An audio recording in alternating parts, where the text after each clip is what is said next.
Bien, bonjour, bonjour à toutes et à tous. Je suis extrêmement heureux de présenter la solution Agora à ce salon aujourd'hui. Et je tiens à remercier d'ailleurs les organisateurs, notamment du Social Bar, de me permettre cette opportunité. Alors, pour parler d'Agora, je vais parler de cette solution à travers une problématique.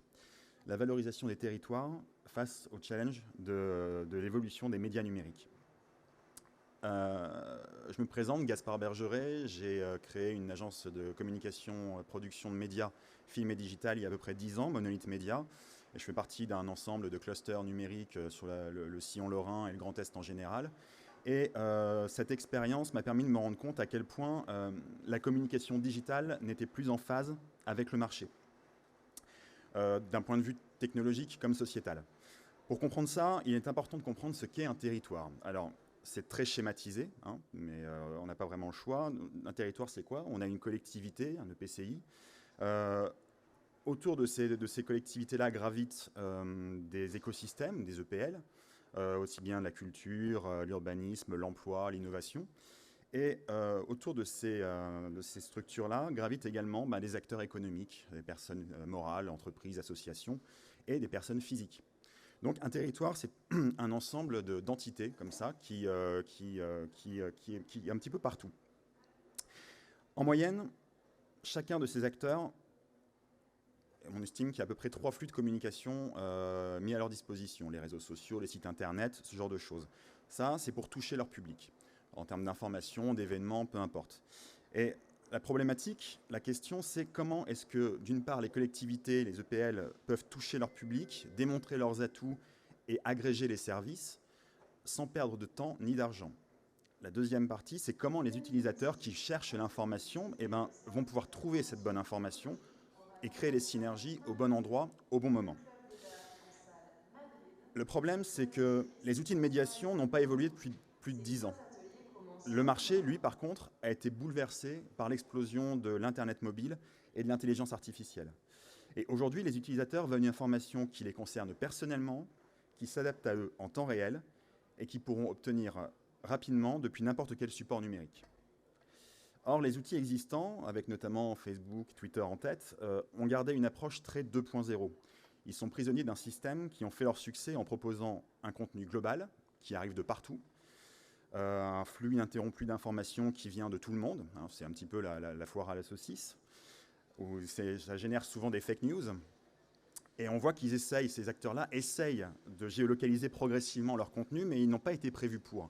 Et ça, c'est leur drame finalement. C'est que ça nécessiterait de revoir entièrement leur modèle économique, leur modèle de fonctionnement, et ce qui serait suicidaire, du fait de justement ce modèle économique qui les oblige à rester cloisonnés pour garder l'utilisateur captif et pour permettre à leur algorithme qui fonctionne sur la publicité de s'adapter à leur public. Alors, conscient du problème, on a certains acteurs qui ont lancé des solutions plus localistes pour essayer de recentrer l'information.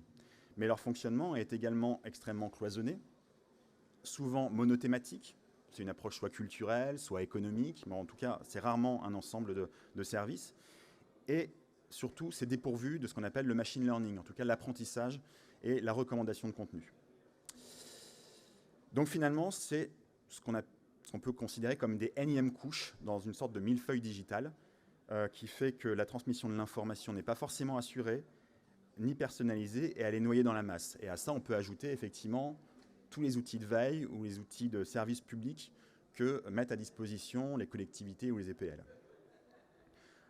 Donc aujourd'hui, la communication digitale, elle ressemble un petit peu à ça. C'est un mur de médiateurs qui bloque l'information, cherchant à l'aspirer par tous les moyens pour faire fonctionner leur modèle économique. Et de chaque côté, on a d'un côté les contributeurs, collectivités, EPCI, EPL, qui perdent du temps et de l'énergie à communiquer auprès du plus de monde possible pour espérer toucher le public cible, et l'utilisateur, qui lui doit trouver le bon média pour espérer avoir la bonne information. Mais souvent, aujourd'hui, par manque de temps, l'utilisateur se limite au réseau qu'il connaît, et du coup, il va passer à côté de plein d'informations qui pourraient l'intéresser sur son territoire. Et donc tout le monde continue dans cette voie aujourd'hui. Mais la réalité du terrain, c'est plus celle-ci. La réalité du terrain, c'est ça. L'explosion de la mobilité fait que l'utilisateur, il est au centre de son territoire. Et chaque utilisateur a un territoire qui lui est propre, qui diffère de son voisin. Mon territoire est différent du vôtre, du vôtre, peu importe. C'est en fonction de son lieu d'habitation, de ses besoins du moment et de sa mobilité. Est-ce que je suis à pied, à vélo, en voiture et compagnie. Mais surtout, l'utilisateur, il est mobile, c'est ça. C'est-à-dire que son territoire va évoluer au quotidien. Ses besoins évoluent, sa mobilité évolue. Et finalement, les outils numériques, aujourd'hui, pour communiquer, ne sont pas du tout prévus ne sont pas du tout prévus pour ce genre de configuration. Et donc, c'est sur ce créneau que vient se mettre la solution Agora, qui va simplifier le paysage de la communication digitale en proposant de créer des territoires digitaux sur mesure en temps réel. L'objectif n'est pas de créer un nouveau flux, mais de se placer au-dessus de ceux existants et d'en cartographier le contenu pour offrir une seule clé d'entrée capable de s'adapter à chaque utilisateur. Au final, Agora va être capable de modéliser et transmettre la bonne information au bon endroit, au bon moment. Alors, comment on va y arriver ? Si on revient à notre schéma de territoire du début, l'intérêt, c'est que tout puisse interagir. Peu importe la porte d'entrée, il faut qu'il y ait une interconnexion. Comme il y en a dans un réseau neuronal, finalement. Dès qu'il y a une action quelque part, il doit y avoir une répercussion sur l'ensemble du territoire. C'est comme ça que devrait fonctionner la communication. Au cœur des territoires, au plus près des utilisateurs, quel que soit leur niveau. Alors, Agora, ça ressemble à quoi ? C'est une interface qui est accessible sans compte d'accès, ça c'est extrêmement important. Je veux savoir ce qui se passe sur mon territoire, je n'ai pas besoin de créer un compte. Mais si jamais je veux profiter d'une interface que je vais pouvoir personnaliser, je vais créer mon profil gratuitement, y associer différents flux, suivre des structures, des lieux et compagnie. Et on va proposer à chaque collectivité ou chaque EPL en fait un portail personnalisable également sur lequel vont venir s'agréger toutes les données de leur territoire en fonction de la thématique qu'ils auraient pu choisir, en fonction des tissus économiques, des tissus culturels et compagnie. Donc on va vraiment avoir une cartographie temps réel du territoire en fonction des atouts et des services à proposer. C'est une vraie vitrine des territoires. Donc au final, les gains pour les collectivités, EPCI, EPL, ça va être agréger et cartographier le contenu de leur territoire en temps réel. Ça va être de mettre en avant leurs atouts et leurs services. Ça va être de simplifier le process de communication digitale et bénéficier d'un outil de veille extrêmement concurrentiel et efficace. Et pour les utilisateurs, eux, l'intérêt, c'est d'avoir à disposition son propre territoire digital. C'est de trouver la bonne information au bon endroit, au bon moment, et surtout ne pas être harcelé par la publicité, parce que cette plateforme est RGPD friendly, c'est-à-dire qu'en fait, l'exploitation des données personnelles n'est absolument pas à des fins commerciales. On a là-dessus tout un process qui est important, et on veut vraiment mettre ça en avant, parce que c'est ce qui différencie. On va à contre-courant des outils actuels, et finalement, on change un peu les règles du jeu. Alors, je pourrais m'appesantir sur énormément d'innovations et de techniques pour Agora, mais je vais me concentrer sur 3 innovations clés. Un focus d'abord sur ce qu'on appelle le multiposting intelligent. Alors, qu'est-ce que c'est ? On l'a vu, donc il y a une multitude de canaux de communication mis à disposition des utilisateurs et du public.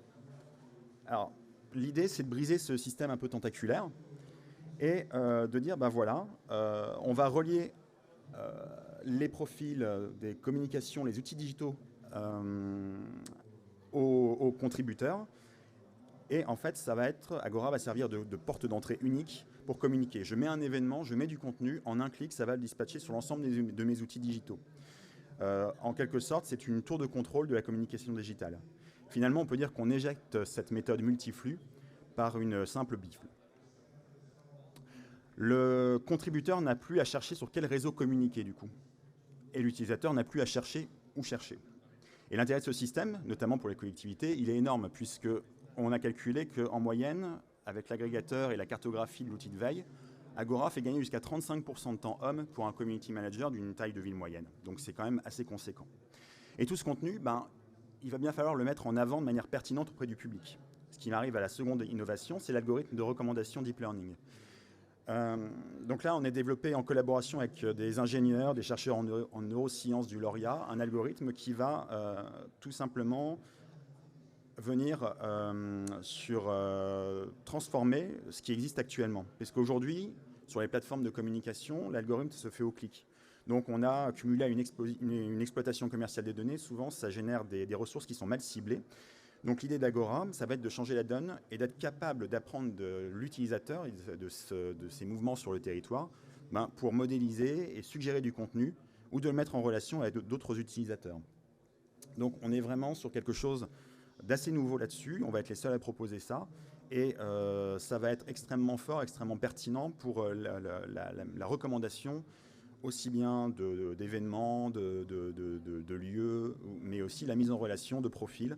J'ai besoin de compétences complémentaires sur mon territoire, j'ai besoin de trouver des personnes, pourquoi pas dans tel ou tel type de domaine d'activité, et ben, l'algorithme pourra me mettre en relation avec ces personnes-là.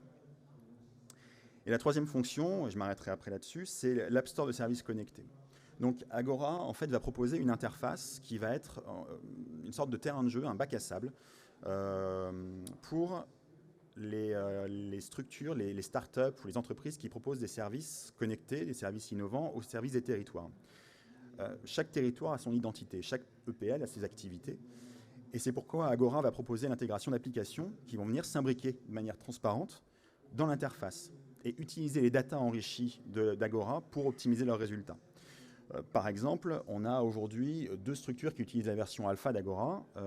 L'agence d'urbanisme du Grand Nancy, qui est l'agence Scalen, qui utilise Agora pour géolocaliser toutes les entreprises du Grand Nancy en fonction de leur activité, en fonction de celles qui recrutent, celles qui ont des lieux à mutualiser. Et donc, on a une veille territoriale économique sur la web carto de l'agence Scalen. Et à côté de ça, on a la Maison de l'Emploi du Grand Nancy qui utilise Agora, non seulement évidemment pour agréger la donnée de l'ensemble des organismes de formation sur le sillon lorrain, mais surtout pour géolocaliser ces organismes, voir un petit peu ce qu'ils proposent, quel type de cursus ils proposent, et en fait, en temps réel, orienter l'utilisateur vers le bon organisme de formation.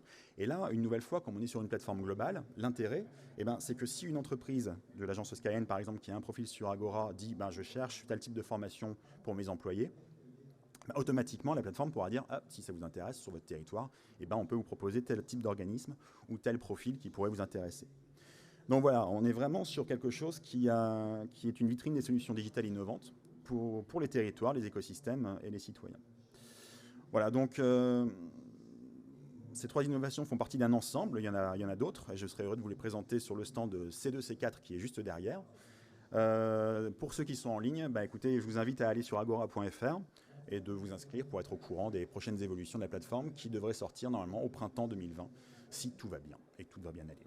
Voilà, je vous remercie.